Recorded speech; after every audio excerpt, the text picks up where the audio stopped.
में हमें जमीन पर अजीब से गड्ढों को दिखाया जाता है जो पूरी दुनिया में अपने आप ही हो गए। इसमें ज्वालामुखी का लावा भी है और यहाँ से जमीन की गहराइयों में रहने वाले अजीब से क्रिएचर्स बाहर आए जिन्होंने इंसानों के ऊपर हमला कर दिया और देखते ही देखते 90% इंसानों की आबादी का खात्मा कर दिया।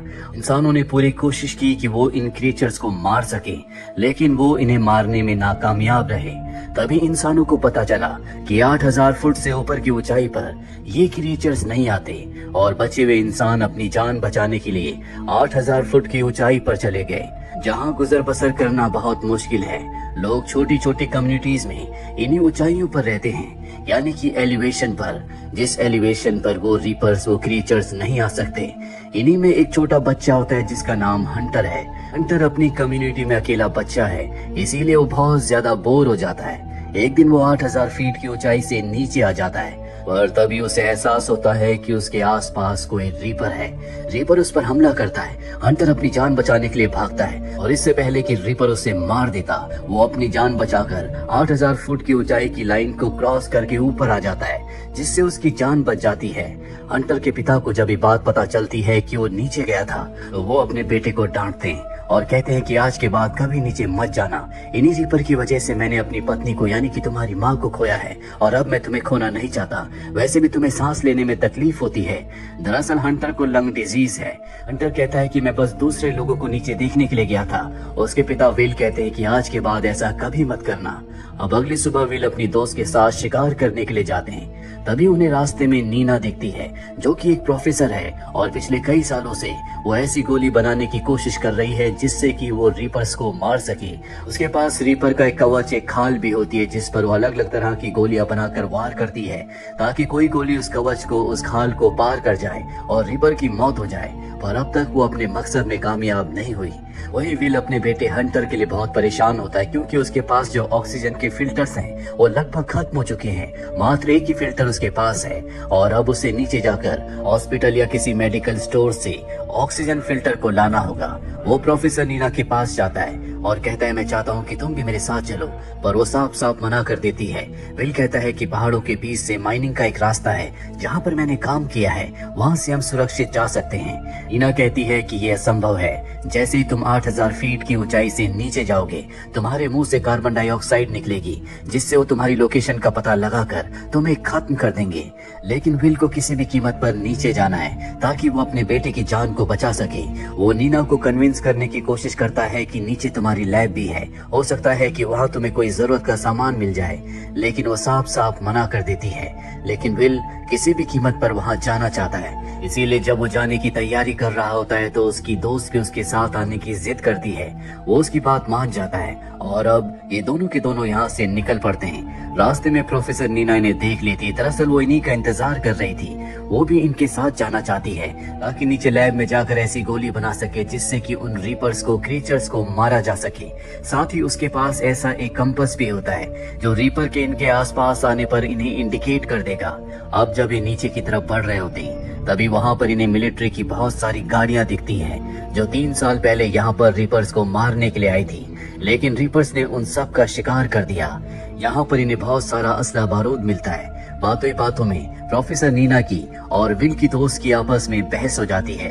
दरअसल विल की पत्नी की जब मृत्यु हुई थी तो वो प्रोफेसर नीना के साथ थी। ये दोनों एक साथ ही काम किया करते थे और विल की दोस्त को ऐसा लगता है कि विल की पत्नी की मौत के जिम्मेदार प्रोफेसर नीना है।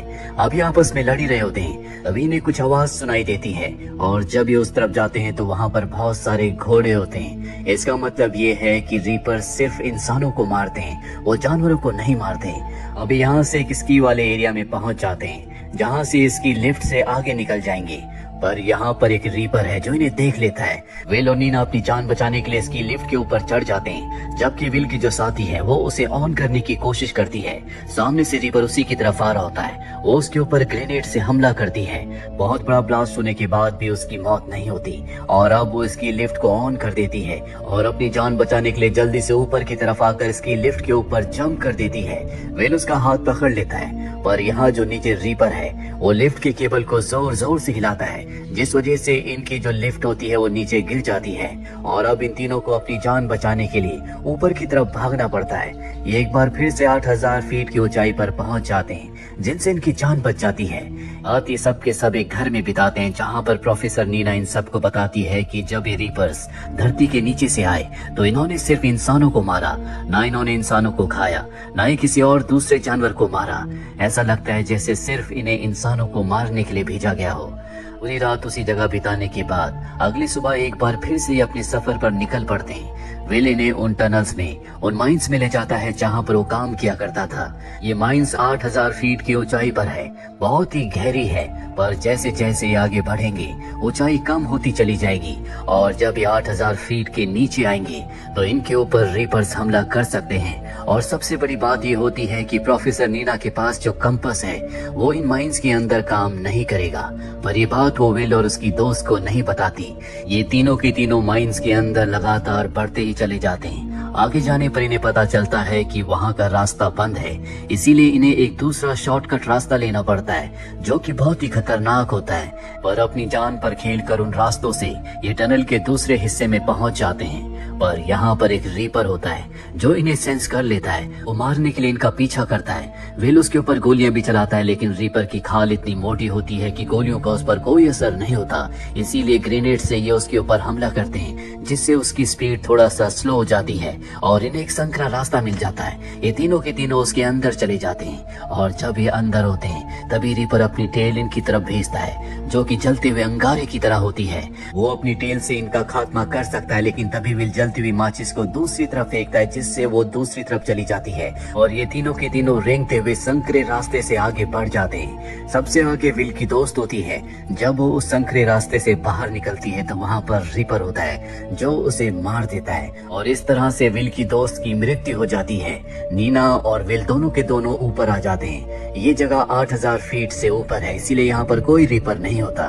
पहले कभी यहाँ पर लोग रहा करते थे, लेकिन अब यहाँ पर कोई नहीं है। ये घर के अंदर जाते हैं जहाँ पर इन्हें खाने पीने का सामान मिलता है। प्रोफेसर नीना विल को बताती है कि ये जो रीपर्स हैं, इनके अंदर इलेक्ट्रोमैग्नेटिक चार्ज है। हम खास तरह के केमिकल के मिश्रण से एक ऐसी गोली बना सकते हैं जिससे हम इनके इलेक्ट्रोमैग्नेटिक चार्ज को इन्हीं के खिलाफ इस्तेमाल कर सकते हैं। ये ब्लास्ट होकर खुद ब खुद मारे जाएंगे, पर इसके लिए मुझे किसी भी कीमत पर अपनी लैब तक पहुंचना होगा, जो कि नीचे टाउन में है, जहां पर चारों तरफ रीपर्स हैं। विल को उसकी बातों पर विश्वास नहीं होता। उसे लगता है कि उसकी ये थ्योरी गलत है। अगली सुबह गाड़ी लेकर ये यहाँ से नीचे की तरफ जाते हैं जहाँ पर एक हॉस्पिटल होता है। ये दोनों के दोनों हॉस्पिटल के अंदर जाते हैं। प्रोफेसर नीना के पास जो उसका कंपास है वो उसे बताता है कि आसपास कोई रीपर नहीं है। ये दोनों के दोनों पूरी सावधानी से हॉस्पिटल के अंदर जाते हैं, जहाँ पर उसे अपने बेटे के वो फिल्टर्स मिल जाते हैं जिससे उसकी जान बच सकती है। वो सभी फिल्टर्स को अपने बैग में रख लेता है, पर जब ये हॉस्पिटल से निकल रहे होते हैं तभी इन्हें पता चलता है कि इनके आसपास कोई रीपर है। दरअसल नीना के पास जो कंपास है वो खराब हो चुका है और अब वो रीपर इनके ऊपर हमला कर देता है। ये अपनी जान बचाने के लिए भागते हैं। नीना यहाँ पर ऑक्सीजन सिलेंडर्स को खोल देती है ताकि उससे फॉग पैदा हो और रीपर इन्हें ना देख पाए। और रीपर बहुत ही तेज और बहुत ही इंटेलिजेंट है, इसीलिए जब रीपर ऑक्सीजन सिलेंडर के पास आता है विल उस पर हमला करता है, जिससे ब्लास्ट होता है। रीपर ब्लास्ट की वजह से बिल्डिंग से बाहर जाकर पूरी तरह से निढाल होकर गिर जाता है। इन्हें समझ में नहीं आता कि रीपर बेहोश है या मारा जा चुका है, पर ये उसके पास जाकर रिस्क नहीं ले सकते। विल यहाँ से ऊपर जाना चाहता है ताकि वो अपने बेटे के पास पहुंच सके, पर नीना कहती है कि मुझे मेरी लैब तक जाना होगा, तभी मैं एक ऐसी गोली, एक ऐसी बुलेट बना सकती हूँ जिनसे इन रीपर को मारा जा सके। विल उसकी बात मान जाता है और अब ये दोनों के दोनों गाड़ी से प्रोफेसर नीना की लैब की तरफ बढ़ चलते हैं। इनके जाते ही वो रीपर एक बार फिर से उठ खड़ा होता है। दरअसल वो बेहोश हुआ था। ये दोनों के दोनों प्रोफेसर नीना की लैब में पहुंच जाते हैं, जहां पर वो बुलेट पर अलग अलग तरह के केमिकल्स लगा रही होती है। तभी वहां पर विल को एक फैमिली फोटो दिखता है जो कि नीना का है। नीना बताती है कि ये मेरा परिवार था। जब रीपर्स ने पहली बार हमारी दुनिया पर हमला किया तो मेरा परिवार मुझे अपने पास बुला रहा था, पर मैं लैब में काम कर रही थी, इसीलिए मैं उनके पास नहीं जा पाई और रीपर्स ने उन्हें मार दिया। और अब मैं उन रीपर्स से अपने परिवार का बदला लेना चाहती हूँ। मैं किसी भी कीमत पर ऐसी बुलेट, ऐसी गोली बनाना चाहती हूँ जिनसे उन रीपर्स को मारा जा सके, ताकि हमेशा के लिए इन रीपर्स का इस दुनिया से सफाया हो जाए। अब प्रोफेसर नीना ने बुलेट के ऊपर जो खास तरह के कॉम्बिनेशन का केमिकल लगाया होता है, उस बुलेट से वो रीपर की स्किन जो उसके पास है उस पर फायर करती है, पर इसका कोई फायदा नहीं होता। इसके बाद वो विल से कहती है कि तुम जाओ, तुम्हारे बेटे को ऑक्सीजन फिल्टर की जरूरत है, तुम्हें जल्द से जल्द उस तक पहुंचना होगा। विल यहाँ से गाड़ी से निकल जाता है और अब एक रीपर लैब के अंदर आ जाता है। ऑफिसर नीना अपनी आंखें बंद कर लेती है। तभी उसे एहसास होता है कि उसने कुछ केमिकल्स के कॉम्बिनेशन को अब तक ट्राई नहीं किया। वो जल्दी से उनका एक मिक्सचर बनाती है और बुलेट के ऊपर लगा देती है। वही हमें विल को दिखाया जाता है जो रफ्तार से ऊपर की तरफ जा रहा होता है। तभी उसकी गाड़ी का टायर एक पत्थर के ऊपर आ जाता है जिससे उसकी गाड़ी पलट जाती है। विल बेहोश हो जाता है। कुछ देर के बाद जब उसे होश आता है तो उसे अपने पास से रीपर की आवाज आ रही होती है। वो गाड़ी के अंदर फंस चुका है। किसी तरह से वो गाड़ी की विंडशील्ड को तोड़कर बाहर आता है और ऊपर की तरफ भागता है, पर वो रीपर लगातार उसका पीछा कर रहा है। रीपर की स्पीड बहुत ज्यादा है। विल समझ जाता है कि अब उसकी जिंदगी का अंत आ चुका है। रीपर उसके ऊपर हमला करने वाला होता है कि तभी उसे गोली की आवाज सुनाई देती है। वो गोली रीपर को लगती है जिससे वो ब्लास्ट होकर मारा जाता है। ये गोली और किसी ने नहीं बल्कि प्रोफेसर नीना ने चलाई थी। दरअसल उसने अपनी लैब में जो आखिरी केमिकल का कॉम्बिनेशन बनाया था वो कामयाब हो गया और उसे अपनी बुलेट पर लगाकर सबसे पहले उसने अपनी लैब वाले रीपर को मारा और अब यहाँ पर आकर उसने विल की जान बचा ली। यानी कि उसकी जो थियरी थी वो पूरी तरह से सही थी। अभी दोनों के दोनों उस रीपर की डेड बॉडी के पास जाते हैं जो ब्लास्ट हुआ था और इन्हें पता चलता है कि ये कोई क्रिएचर नहीं है बल्कि इन्हें किसी ने बनाया है जिनके अंदर इलेक्ट्रोमैग्नेटिक चार्ज है और इन्हें खास तौर पर इंसानों को मारने के लिए डिजाइन किया गया है। लेकिन ये सब किसने किया? विल को इस बारे में कोई एहसास नहीं है। प्रोफेसर नीना उसे बताती है कि ये काम एलियंस का हो सकता है। उन्होंने इन रोबोटिक रीपर्स को बनाया ताकि वो इंसानों का खात्मा कर सकें, लेकिन शायद इनकी प्रोग्रामिंग में कोई गड़बड़ हो गई, इसीलिए ये हाई एल्टीट्यूड पर नहीं आ पाए, जिस वजह से हम जैसे कुछ लोग बच गए। अब यहाँ से अपने इलाके की तरफ निकल पड़ते हैं। इनके रास्ते में जितने भी रीपर्स आते हैं उन सबको प्रोफेसर नीना और विल ब्लास्ट कर देते हैं। अपनी जगह पर पहुंचने के बाद नीना एक पायरेट फ्लैग को ऊपर करती है जिसे दूर से सभी सर्वाइवर्स देख लेते हैं। उन्हें पता चल जाता है कि इनके पास कोई ऐसा तरीका आ चुका है जिससे रीपर्स को मार सकते हैं। वो सब के सब इनके पास आते हैं और अब नीना, विल और सभी सर्वाइवर्स मिलकर बहुत सारी बुलेट्स पर उस केमिकल को लगाते हैं ताकि पूरी तरह से उन रीपर्स का खात्मा किया जा सके। हमें अलग अलग जगहों पर कई सारे ब्लास्ट दिखते हैं जिसका मतलब ये है कि इंसान अब उन रीपर्स का खात्मा कर रहे हैं। वहीं प्रोफेसर नीना और विल टेलीस्कोप से ऊपर आसमान की तरफ देखते हैं जहां पर उन्हें अपनी ऑर्बिट में 3 हरे रंग के मीटोराइट्स आते हुए दिखते हैं जो हो सकता है कि एलियन शिप्स हो जो अब खुद धरती पर इंसानों का सामना करने के लिए, उनका खात्मा करने के लिए आ रहे हो, क्योंकि अब तक उन्हें पता चल चुका होगा कि धरती पर उन्होंने जितने भी रीपर्स को भेजा था उनमें से बहुत सारों को इंसानों ने मार दिया है। इसीलिए अब वो खुद जंग का आगाज करने के लिए आ रहे हैं। आपको क्या लगता है? कमेंट बॉक्स में जरूर लिखें। उम्मीद करते हैं कि ये कहानी आपको पसंद आई होगी।